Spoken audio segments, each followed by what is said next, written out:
palace, didn't she? I thought it was outside. Awareness 85%. Was that supposed to be a challenge? Oh, that's scent. Spicy, a bit tart. I'm almost sure that I have tasted a wine with that bouquet before. Mon cher, House Sarback usually serves this wine to their guests. Sarback serves this wine to their guests. Okay. Of the world, I am the rogue thread. I discovered a dead body in my palace. A man of House Gaprak was killed while praying to the Emperor. He had this note on him. Do you know anything about it? Macarius looks at the note without taking it from your hands and replies without hesitation. No, I know nothing about this note. That's it? Can I talk to the others, or does it always turn the conversation to him?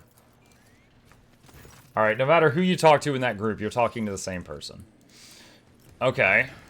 Alright, so I guess I do the thing that Abelard said. Let me do a quick save here. I think I've got all the required clues. They will see. Oh, yes. They Summon everyone. I am ready to pronounce my verdict. Governor Drivestem tensely bows and replies without hesitation. Understood, your lordship. Allow me to prepare everything. Many faces are watching you, each and every one awaiting the rogue trader's verdict with bated breath. The charges brought by Governor Drivestem were fabricated. House Rosarian had nothing to do with the orchestration of the riots or the plot targeting the rogue trader. However, the real perpetrators are here in this very room. The Seneschal nods to you as if urging you to continue, then shifts his piercing gaze to the crowd before you.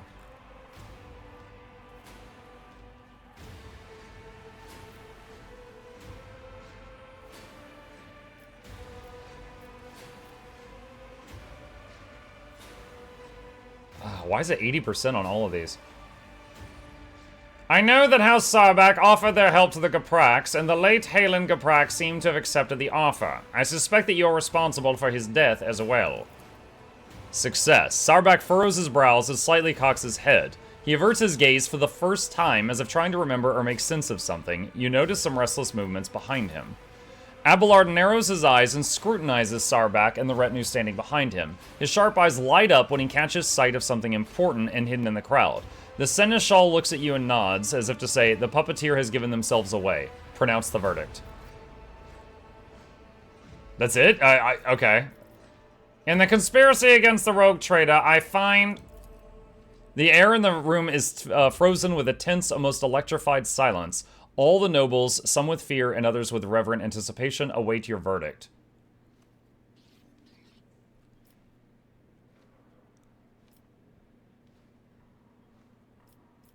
House Sarback guilty. Seneschal, you may take it from here. Alright, let's see what it was he found during that. Oh, jittery. Abelard steps forward and stares intently at House Sarback's patriarch. Macarius, I must admit I have always admired your bluntness, but just as I once had to say goodbye to a promotion because of my dislike for intrigue, you and your family might soon say goodbye to your heads. Tell me now in your blunt fashion, are you loyal to House von Valancius? Sarback narrows his eyes, grimacing. I am loyal, Warsarian. Abelard studies Sarback, then suddenly nods. You are not lying, but someone else is, someone who is poised to destroy both you and your family for her own gain. Macarius does not have time to respond. Regina, who is standing beside him, raises her arm as if to slap the elderly Seneschal. Abelard deftly catches her wrist, stopping her hand right in front of his face. Her dainty hand is adorned with a massive augmetic ring topped with a thin spike dripping with venom. Oh, that slap would have killed him. So, okay, so that ring is how she killed the guy at the altar. Sarback shifts his confused gaze from his wife to Abelard, then back again. The stiff arrogance has vanished from his posture. Regina? You? Mother. Upon realizing what has happened, Hedka recoils from his mother. Macarius, your bluntness makes you an open book. When I talked about helping the Gapraks, you had no idea what I was referring to. Your wife, on the other hand, her eyes started shifting like you would not believe. Regina Sarback, you alone betrayed the rogue trader, jeopardizing the prosperity of the von Valancius trade dynasty, and you alone are responsible for your unmasking.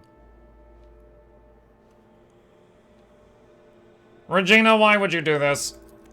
Like the spike on her ring, Regina's words are dripping with poison and rage. Because Dargonus is serving an imposter. The true heir of the Protectorate bears a different name. When Kunrad appeared on Dargonis, he paid me a visit and opened my eyes to the truth of the situation. Theodora was killed by the one whom she had so unwarily taken under her wing. Macarius is too narrow-minded to even consider opposing the Rogue Trader, even an illegitimate one. So I had to wait for the right moment, and the disappearance of the Lord Captain could not have come at a better time. It was quite simple to trigger a chain of events on Dargonis so that the people remembered Master Voitvir's past service. It seems that many of your subjects do not actually consider you a worthy successor. Why the Warsarians? Because when stripped of the Seneschal's protection, this house is the weakest one on all of Dargonis, and they are also particularly disliked by the governor's family. It would have been easy to bury the Warsarians under accusations of heresy. Who aided you? There's no way you managed all this on your own. Oh, of course I didn't. I have too many helpers to list them all. But rest assured there are plenty of them, just as there are plenty of people who follow Master Voitvir. My death will not change anything. The true Rogue Trader will come and take his rightful place when the time is right. Hey, mug video, nice breath video today. Oh my god. Why did you kill Halen Gaprak?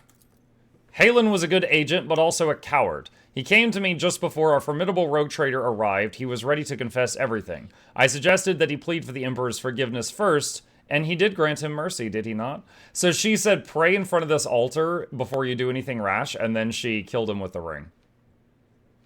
Abelard, the sentence has yet to be carried out. Finish this. Abelard turns his gaze to you. Does the Rogue Trader condemn only the rotten apple or the entire barrel? He's like, do I just kill her or her whole family? Alright, well, the other guy, we only killed the traitor, so we should probably say that. I will not exterminate an entire noble line that is loyal to me because of one traitor. In that case, Regina Sarbak shall be subjected to intense interrogation, followed by execution. You receive Traitor's Ring, a marvelous compact weapon in the form of a ring that allows the wearer to fire liquefier shot once per combat. 10 toxic damage and applies melting. Okay. Neat.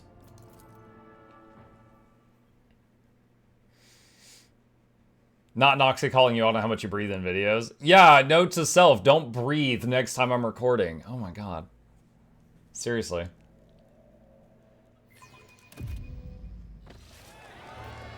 By order of the Rogue Trader, Regina Sarbak is sentenced to death for heresy and crimes against the Von Valancius trade dynasty. They got a crowd for this.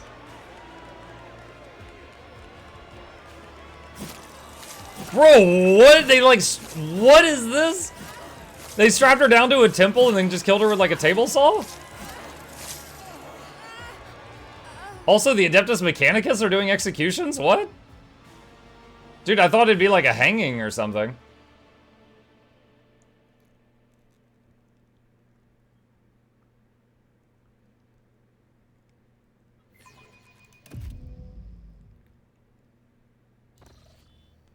When the nobles disperse, sated by the bloody performance, Abelard approaches you, steps firm. Lord Captain.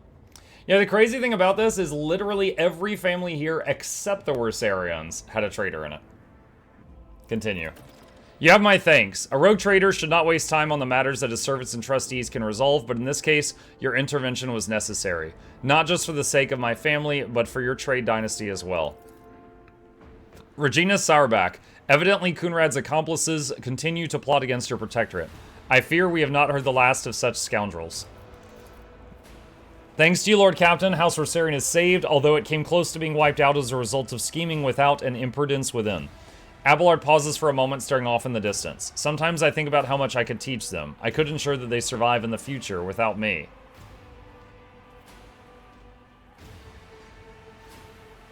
What are you going to do now? I need time to reflect upon what happened and the role I played in it. I think I'll be ready to resume this conversation later when we are back on board the ship. Abelard bows to you deferentially and turns away, lost in thought.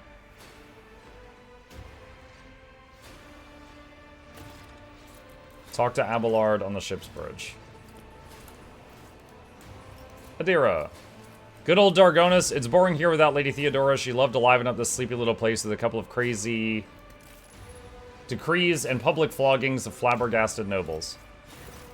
Your lordship. Clementia looks away from her data slate. I hope your stay on Dargonis will be beneficial to your physical and mental... Oh, she's back to just normal. Okay. Alright.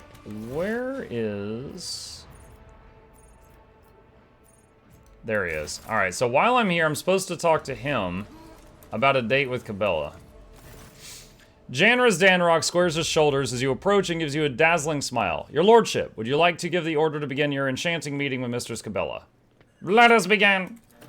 Fabulous. I shall see to all the arrangements. There will be a short wait, but I assure you, both you and your companion will find this evening unforgettable. I bet she's going to hate it. I beg your pardon, your lordship. Everything is in place for your special evening. I like how we're both dressed in our finest clothes for killing. Something has changed in Cabela. As she stands next to you, you take in her posture, her movements, her gestures. Every detail in her appearance is different in some way. She has chosen to forego the regalia of the blood-spun web on this occasion, and neither does she emanate an aura of frightening lethality. She casts an eye over the space prepared for you, then glances at the Master of Ceremonies. With a languid drawl, she says, I must give credit to your subjects, Daman. Their eagerness to satisfy your wishes is enough to melt one's heart. The Master of Ceremonies adjusts his attire and gives you both a ridiculous smile, seemingly hypnotized by the sound of Cabela's voice. Anything to please his lordship and his lovely companion. Look at Cabela. You remember Cabela as she was the first event organized by the High Factotum. Somehow her former outlandishness is completely vanished, as if she had spent her whole life attending only the most lavish receptions and enjoying the high society of the upper decks. She even looks like she's actually enjoying all of the attention. Look at the people around you. The servants and junior officers stand at attention. It seems that Cabela's newfound parlor confidence has made a strong impression on them. All eyes are on her, as though she were emitting some form of invisible yet deeply alluring glow. This enthusiasm for special occasions is unexpected, Cabela. My desire to appear among the people in your circle surprises you, Daman. How so? Does it not please you that I wish to be a part of your world? Embrace it. Surrender to it. I was rather graceless on my first excursion into the upper class, but it will not happen again. You hear a murmur of adoration from all around you. I simply marvel at the change. I am glad that you have found a way to enjoy the pastimes that are customary to my peers. She gives you an affectionate smile. It is the least I could do to thank you for introducing me to it. Address the Master of Ceremonies. Leave us. Cabela casts one more look at the man. Thank you. You truly have gone above and beyond to impress your lord. The Master of Ceremonies seems to have forgotten about your presence entirely as he gives your companion his undivided attention. Why, Mistress Cabela, your praise is the greatest reward. Hiss under your breath, your life is forfeit. I'll kill you! You talk to my goth girlfriend. Say nothing. For humble servants who bask in the radiance of your attention.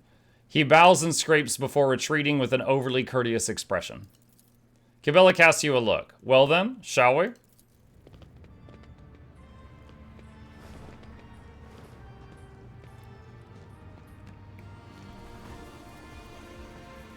Oh, so it's like a private dinner on a balcony? Oh, dang, look at that view. I hope there's no seagulls.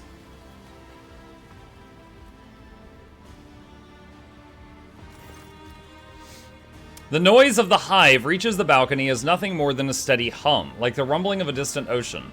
The beautiful decorations and fine delicacies before you could easily make one forget the rot and suffering that permeate the sprawling city below. Cabela's manners are impeccable. One can only wonder where this artful mastery of social customs came from. She glances at you as she lifts her glass. A nice evening, is it not? I am absolutely delighted. She sips her drink. Last time I failed to grasp the sheer beauty of moving in the highest circles, Daman. I appreciate that you have arranged this evening for me, my second chance. I do hope that my demeanor suits the expectations of your inner circle better this time.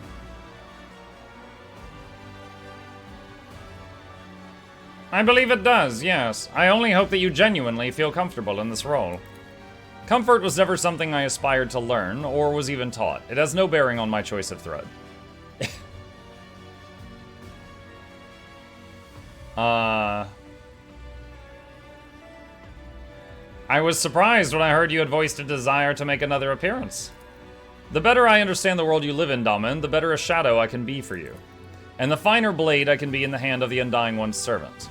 Cabela lowers her head and remains motionless for a few moments. When she looks at you again, her eyes are glassy, suggesting that all her thoughts are now turned inward. She resembles an empty shell, governed by a mere fraction of her mind, while the rest of it eludes your sight. You notice that her hand that is lying on the table is not completely still. Her finger with subtle twitches is tracing a familiar pattern.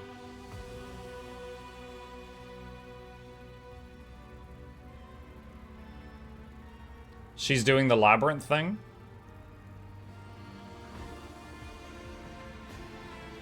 Touch Cabela's hand. Come back to me, please. Cabela jerks her hand away quickly and nervously. What do you mean? I am here with you. Where else could I be? Several long minutes pass in the suffocating silence, Cabela's aloofness becoming all the more disturbing. Finally, she takes a sip from her glass and says in a suave voice, "The hour is getting late. Could you please show me a view of the hive? I would like to see your domain."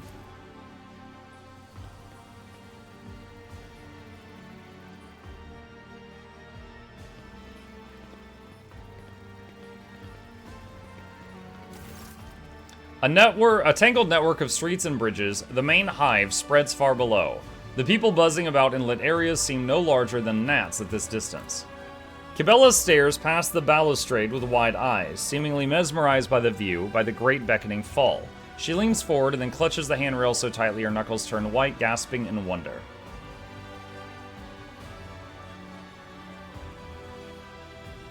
Support Cabela's elbow without saying anything. Another stifled gasp, then a laugh. I have never seen such heights before in my life. No distance on the ship can come close to this. I feel like this emptiness might swallow me whole. She turns to you and smiles, this time sincerely. It's beautiful. She reaches out a hand to you and gently touches your cheek, her fingertips sliding down your skin. With you, I feel different. Nothing like how the tenants say I must. There's so much more to life than my clan's deck. Her gaze goes blank, and discovering it has unraveled my world. I am your blade, I am your shield, and today, here and now, I vow to do whatever it takes to become the perfect weapon in your hands. Already I am changing, Daman. She looks at you with burning eyes. Tell me, does this Cabela please you?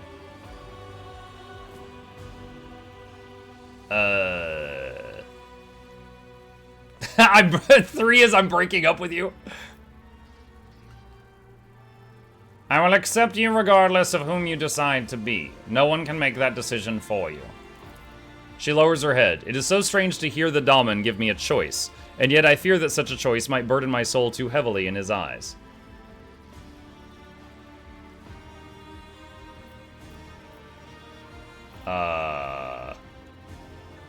I love you.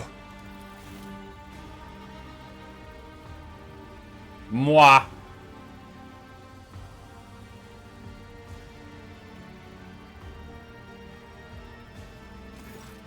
Cabela looks at you closely. Instead of speaking, she clings to you and gives you a long, breathtaking kiss filled with sincere warmth. When eventually she pulls away, she gingerly touches your cheek with her fingers.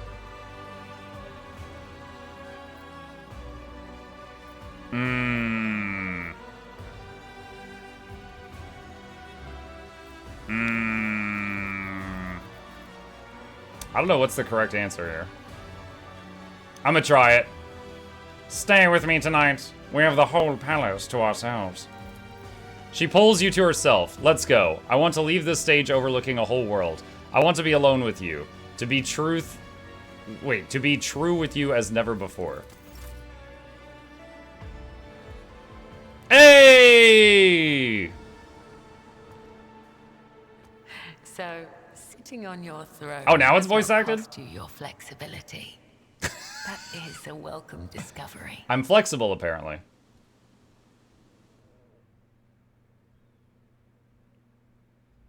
What did she make me do? Where she tested my flexibility. Okay, put my gear back on. The bed for that of the Rogue Trader Dynasty is befitting the status of the owner. Okay. Where? Okay, I know where we are.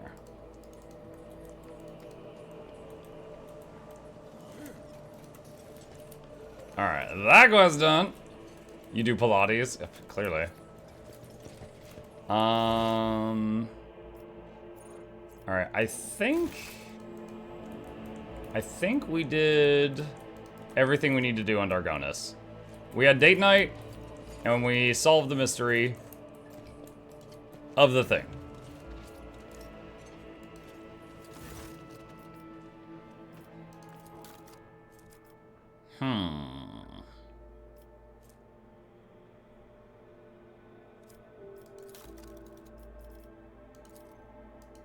I have no cargo that this guy wants. What the heck?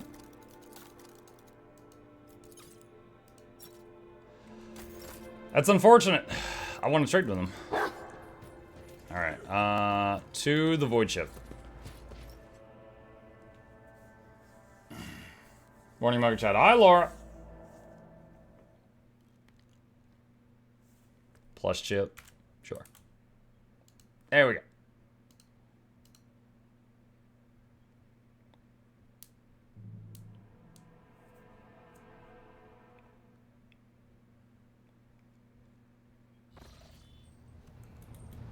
Okay. Mm-hmm.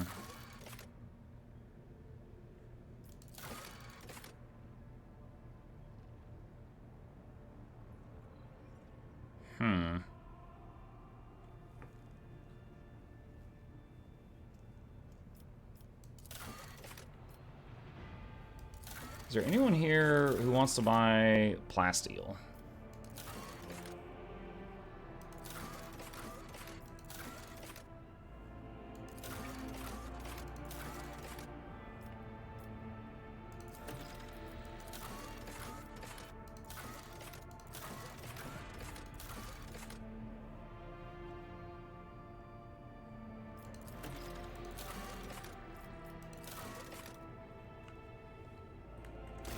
Alright. Map. Let's find another quest to go to.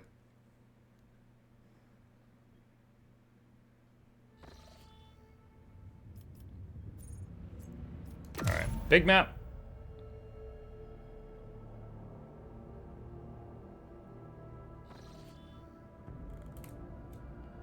Let's see. Condemned. What is condemned? Solomorn. Oh, that's more DLC stuff we've never seen before. Okay. Alright, jump there. We've seen that bit before, so we'll just skip it. And jump there. We've seen that bit before, so we'll skip it. Whoa, 6 profit factor gain. Vivo 6.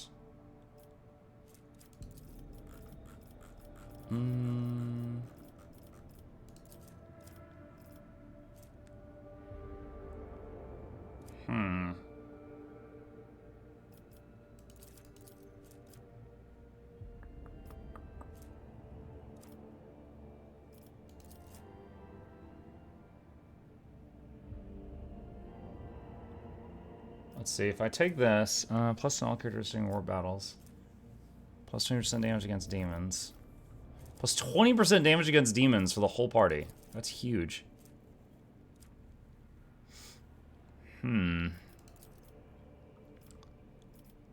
Oh, can't do that because I didn't make bonfires. Okay. So it has to be this one. So, Prometheus Palacio. Dude, that is a lot of expenses. I can afford it, though. Thousands of believers are flocking to Foulstone in the hope of serving the Emperor. Their energy can be directed toward the colonization and conquest of new worlds, as commanded by St. Drusus. The construction of Pilgrim's Arcs will require enormous resources, but wealth is nothing to a true believer. Your charge ability does additional damage equal to willpower bonus against demons and Xenos, which honestly is... The people that I have with charge don't have high willpower bonus. What is this? High Factotum Generis. Lord Captain, the mines of Vivo 6 are once again in turmoil. At the depths of level MD Zeta 05, the Overseers have discovered a mountain of mutilated bodies, seemingly crushed by the millstones of the mining machines. All the dead are convicts. The Overseers believe that there is a cult of heretics operating in the ranks of prisoners, offering human sacrifices. The prisoners themselves claim that this atrocity was committed on the order of the warden to rid his prison of the more inconvenient inmates. The warden tried to reason with the raging mob, but was mauled to death instead. Okay. The Overseers have managed to isolate the rebels inside the mining facilities. Oh, hold on, quick question. Raglis says, what time do the Gorsu dev streams normally start? 4 hours from now. The Overseers have managed to isolate the rebels inside the mining facilities, but an assault would result in high losses on workforce. On the other hand, the prisoners are ready to lay down their weapons, cease the violence, and repent if the rogue trader would only demonstrate some compassion toward their plight, possibly by reforming some of the more severe punishments.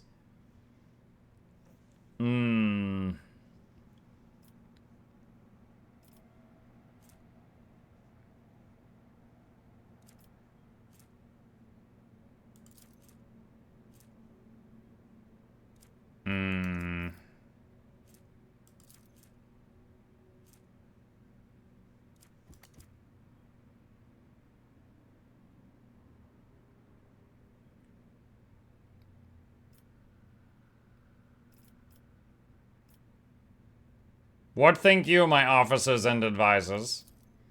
Shireen, if the governor and a pack of overseers cannot handle their duties, why should they not take the place of their wards? Make them prisoners? And could there not be worthy administrators among those who oppose them, those who could do better? A mob of commoners mauled a noble soul who was attempting to reason with them. How awful. Perhaps the underground madness has spread among them and consumed a new form, turning them into monsters in the process. It would be cruel to kill them if this is the case. It is much more humane and well-intentioned to excise their brains in order to curb their ferocity and penchant for disobedience. My house did the same whenever the serfs rebelled in their ignorance. A rather merciful step. I don't care about the overseers, the convicts, or their problems. What bothers me is the dead bodies. Who left them? That is the important question. If the bodies haven't been destroyed yet, we could conduct a certain kind of divination. The ritual is less than appetizing, but a psyker with a strong stomach could learn more about their deaths. The traces of death are like an open book to a disciple of the web. A skilled spinner can go to the mines and reveal what brought death to the convicts.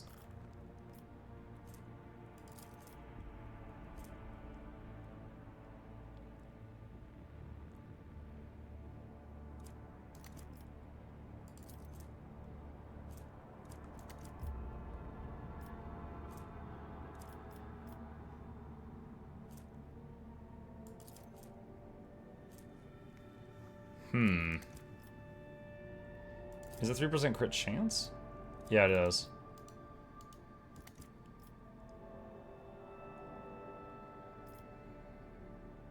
Let's do this. Adira, have them find a psycho strong enough to determine the truth about the killer from the victim's remains. I'm pretty relieved that I won't have to take part in this dirty business myself. A psyker found among the prisoners was not sanctioned, but he was gifted enough to perform the ritual according to the instructions sent by Adira.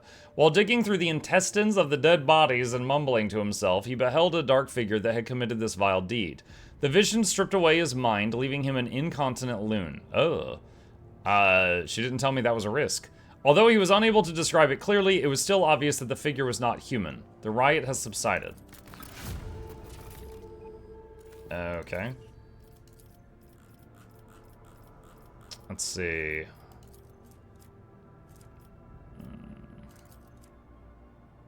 Alright, so test of wills. Security people. Torpedo buff. This one's better. There are now more convicts than there is work to go around. The quarries extracting explosive physaline sand are rightfully called killing fields. They will consume any amount of living labor. Consume? Consume. Alright. Yeah, let's build killing fields. That's great. No, my presence is required there for that. Okay. Alright, let's go see what's going on with our BDs guy.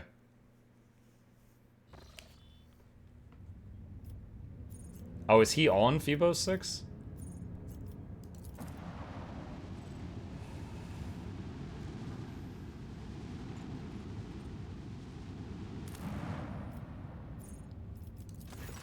One of the more influential patrons in the Expanse has learned a dirty secret about the Von Valancius dynasty and is now blackmailing the rogue trader. Pay the Kazbalika mission to arrange more pressing problems for them, but you can't do that because you don't like them enough. Do not give in to the demands. Pay the blackmailer. Spends 2 profit factor.